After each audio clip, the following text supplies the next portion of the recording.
Salut tout le monde, oui c'est la rentrée, alors moi aussi je suis de retour, non pas sur les bancs de l'école, mais chez Even Park Automobile qui me fait toujours le plaisir de m'accueillir. Et puisque je suis devant cette petite beauté que vous voyez derrière moi, vous avez tout de suite compris de quelle marque on va parler aujourd'hui. Parce que quand on parle de Porsche, bien sûr, ça évoque tout de suite une certaine vision de l'automobile, un mélange de style, de luxe et de caractère sportif, reconnaissable au premier coup d'œil.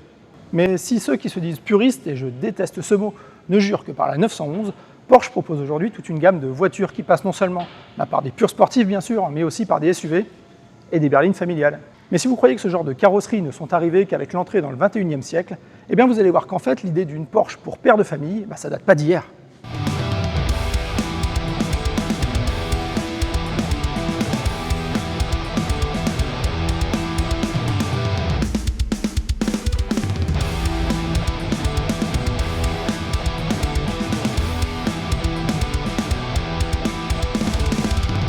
On a souvent tendance à croire que Porsche a toujours été une marque sportive, et c'est normal, puisque c'est la 356 qui a été la première à porter le nom de Porsche, qui après-guerre était passée du stade de bureau d'études à constructeur.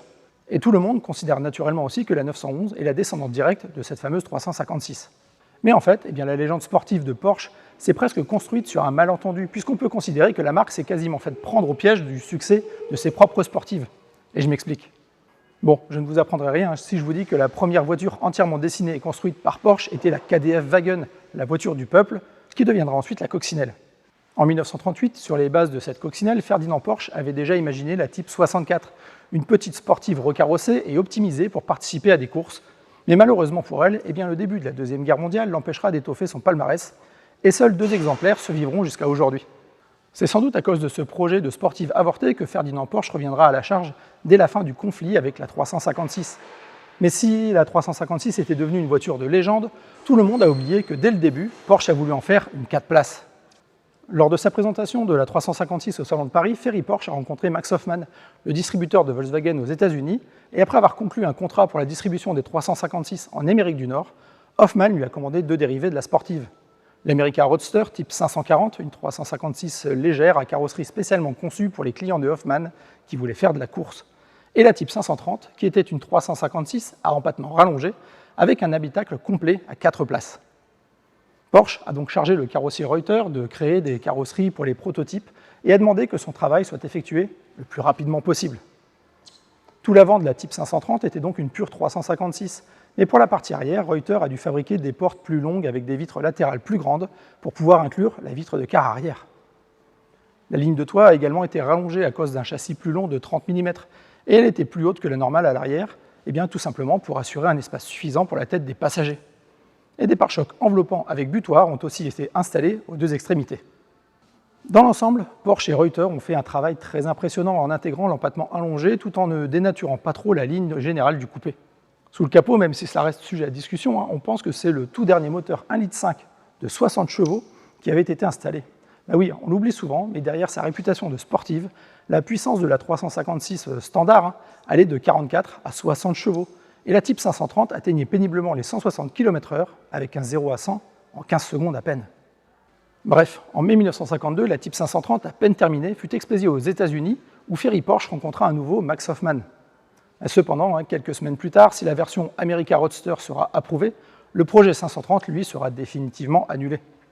Mais si ce modèle n'avait pas réussi à séduire Hoffmann, il avait tapé dans l'œil d'un autre constructeur américain, Studebaker.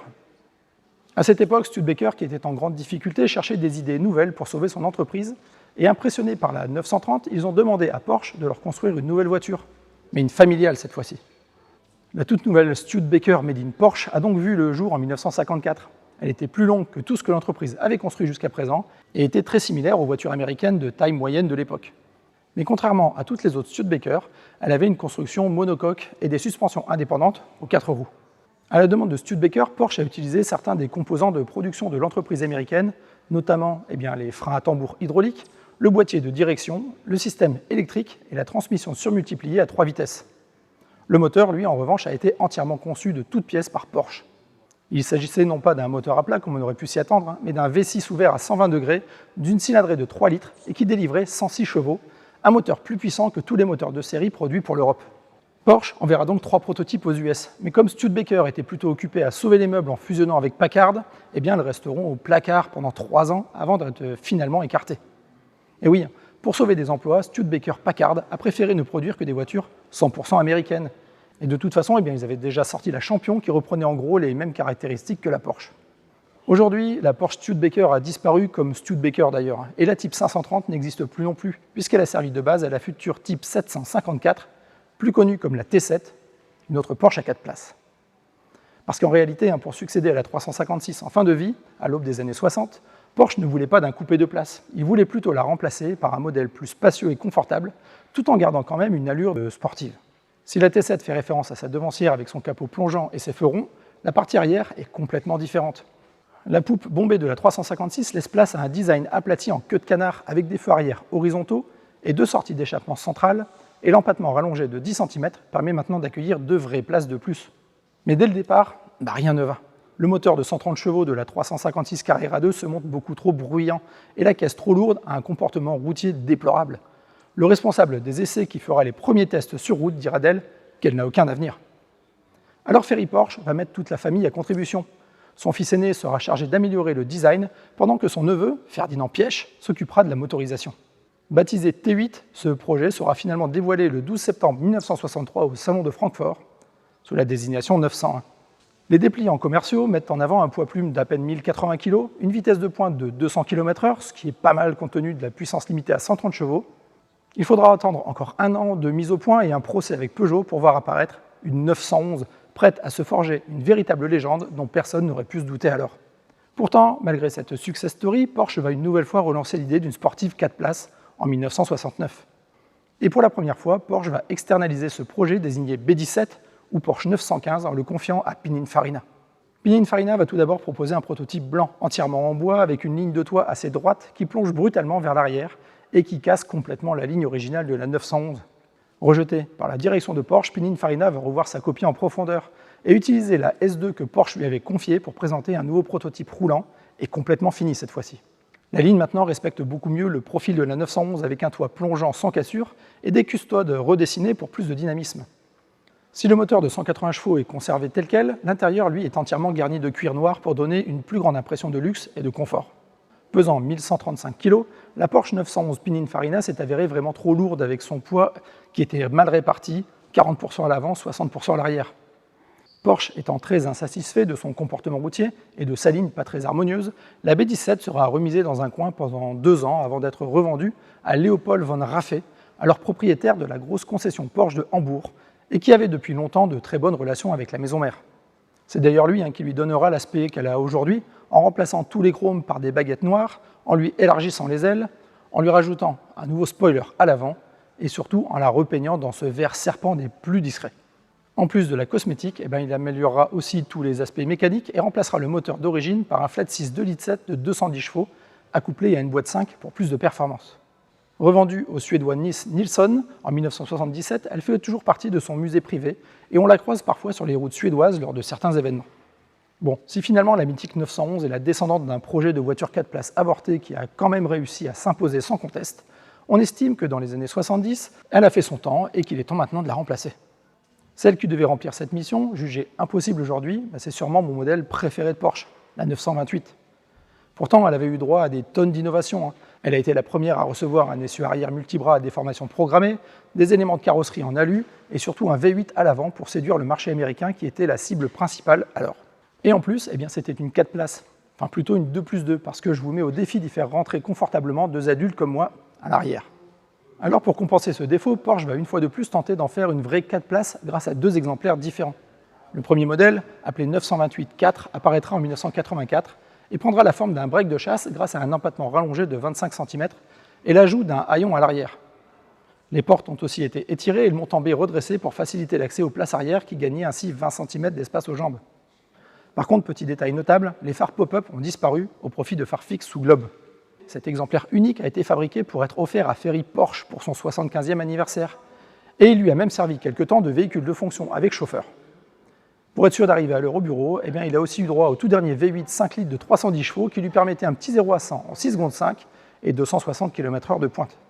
Et si les équipes de Porsche lui ont offert ce break de chasse, ce n'est pas par hasard, c'est parce qu'ils savaient très bien que Ferry rêvait depuis longtemps d'une vraie voiture spacieuse à l'arrière, confortable et puissante, et à l'époque, avec son nouveau V8, sa climatisation, ses vitres et ses rétro-électriques, Et tout le reste d'ailleurs, c'était ce qui se faisait de plus luxueux à Stuttgart. Mais ce cadeau n'était peut-être pas si innocent que ça, puisqu'il va aussi servir de base pour l'étude d'un modèle 4 places de série en 1987, la 928 H50. Si la ligne générale de la 928 Type 4 est conservée, elle s'en distingue quand même par quelques détails. Ainsi, les phares pop-up ont fait leur grand retour et le V8 de la S4 développe maintenant 330 chevaux. Mais surtout, les deux portes du break de chasse ont laissé place à 4 portes à ouverture antagoniste pour faciliter l'accès. On est presque là devant ce qu'on pourrait qualifier de familial avec 4 portes, 4 vraies places, capables d'accueillir des adultes et un coffre pour les bagages de toute la famille.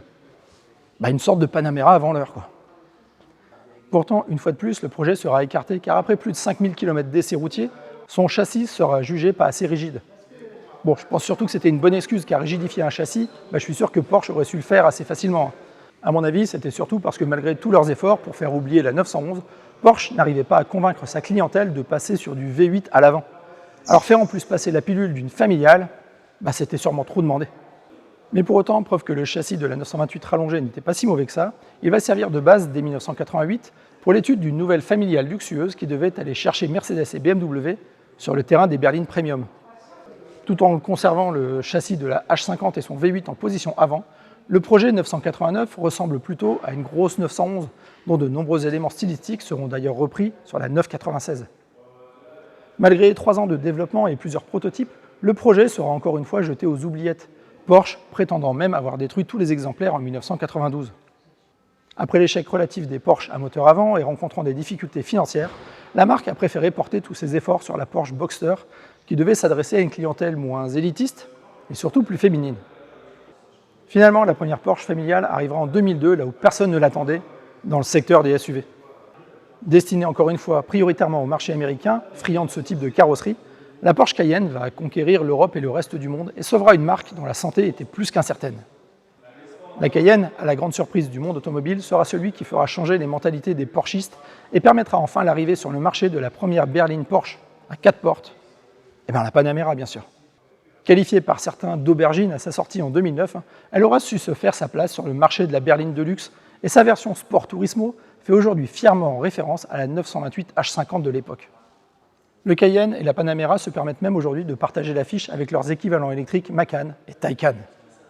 Alors est-ce que ces derniers modèles sauront eux aussi faire leur place dans le paysage automobile actuel ? Ça, je vous laisse en débattre gentiment dans les commentaires. Et en attendant de vous lire, on se retrouve la prochaine fois pour parler à nouveau d'automobile chez Even Park, j'espère bien. Et si la vidéo vous a plu, bien sûr, n'oubliez pas de vous abonner, mettez un petit pouce en l'air qui fait toujours plaisir. Et on se retrouve ici bientôt pour parler encore toujours auto et aéro. Allez, tchuss!